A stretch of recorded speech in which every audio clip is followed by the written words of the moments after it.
और महिला सहयोगियों का स्वागत करती हूँ। मैं doctor Mamta Pathak. Today I am going to deliver a lecture on feminism. As we know, today we are here to celebrate International Women's Day. As we know, International Women's Day is a global day. Why is it a global day?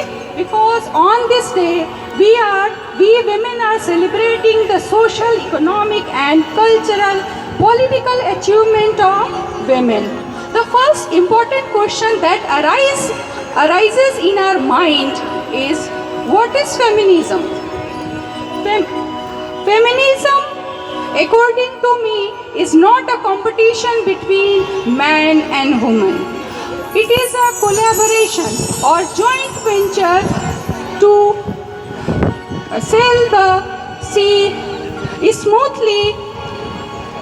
And according to Hillary Clinton, once she has remarked, human rights are women rights and women rights are human rights. Let us not forget that among these rights are the rights to speak freely and right to be heard. This is why feminism is known as liberation movement. Liberation, what does it mean? It liberates people from clutches of oppression and inequality, but more importantly, it liberates one's mind from dated archaic mindset surrounding gender. Feminism refers to social movement to empower women. What does it mean? Feminism is basically dealing with the empowerment of women. Feminists believe that women should enjoy the same right in the society as men and that should share equally in society's opportunities. The movement gained increasing prominence across the world in three big phases. The first is political wave, and second wave is the cultural wave, and third one is academic. Some of the major issues which concern feminists are equal social and political rights, especially in regards to property rights, voting rights, integrity, autonomy protection, protection from domestic violence, sexual harassment, rape and equal wages for equal work, protection from feticide. Stereotypes are being challenged and more diverse representation of women is more evident. Second point, which is very important, the rise of women is not the fall of men. It should be considered seriously. What? An equal world is a better world for everybody. Feminist history, now I am focusing on the feminist history. Today we are celebrating International Women's Day, but there is a history behind this International Women's Day. Feminist history can be divided into three waves.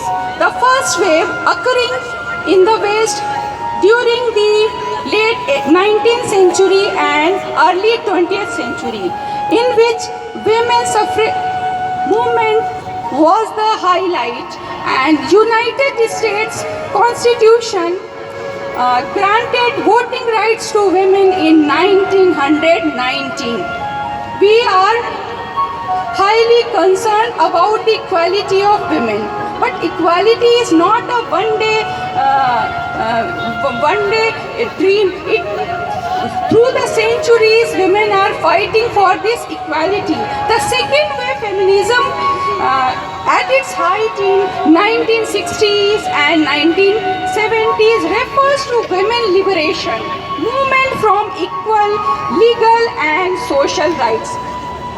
The Feminine Critic, this is a book written by Betty Friedan. In this book, she is criticizing this concept of that women are highly feeling fulfilled when they are given this kind of job, that is child rearing and homemaking. She is asking, is this sufficient? And the second wave feminism, that is quite inspired by the book that is written by Simone de Beauvoir. Simone de Beauvoir has written in her book Second Sex. This is second sex. Why this is a second sex? Because she says one is not born, but rather we become a woman. Why? Because it means that sex is biological and women is socially constructed issue. In the patriarchal world, women are always oppressed by fundamental mindset, that is the patriarchy, which inheriting from the very beginning. Man occupies the role of self and woman is occupying the role of other. What is the difference between self and other? Self means I am important and other means incomplete, incoherent, non-significant for the society. Patriarchy, that's why patriarchy is holding a very prominent position and women are forced to the edge of the society. The third wave, which sees academic development. It is an issue that is discussing feminism. It examines the issue related to women's lives on an international basis, because women are always marginalized on certain grounds. One, that could be race, ethnicity, caste, gender, religion, nationality. All these issues are covered by the third wave of feminism. Now we will like to discuss literature is also contributing a lot in the development of the female, that is feminism. Literature, like in 1792, Mary Wollstonecraft has written a book, a vindication of the right of women. That was a very significant book that is dealing with the feminist philosophy. I think some of you might have heard the name of the book, A Room of One's Own. How many of you have heard this book? How many? Room of One's Own. It is a book that is written by Virginia Woolf in 1929. In this book, she is discussing certain issues. She is focusing on the prime issue, that is the financial independence of a woman. If a woman is financially independent, she can think, she can write. Actually, literature is always working for the women. Literature is, in India, we can say Mahashweta Devi, Mahadevi Verma, Nayantara Sehgal, Kamala Das. All these writers have been addressing those issues which are related with the women.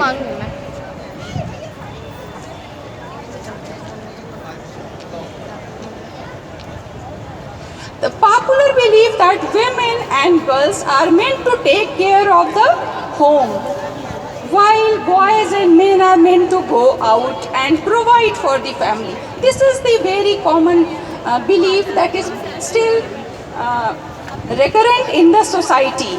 Can you imagine not being allowed to go to school just because you are a woman? This is the reality that many girls around the world face today. I would like to conclude my speech with this final outcome, that is, feminism is about ending rape culture and striving for a world where no one has to fear being sexually assaulted. Why? This is the difference. This is the difference of mindset. Man is always privileged and women is always treated as underprivileged. This is the duty of every parent to guide their male children to respect a girl. Through this training, better and safer world for a woman could be achieved. As we all need feminism, we need it so that we can live in a more free, more equal, and more just world. Thank you.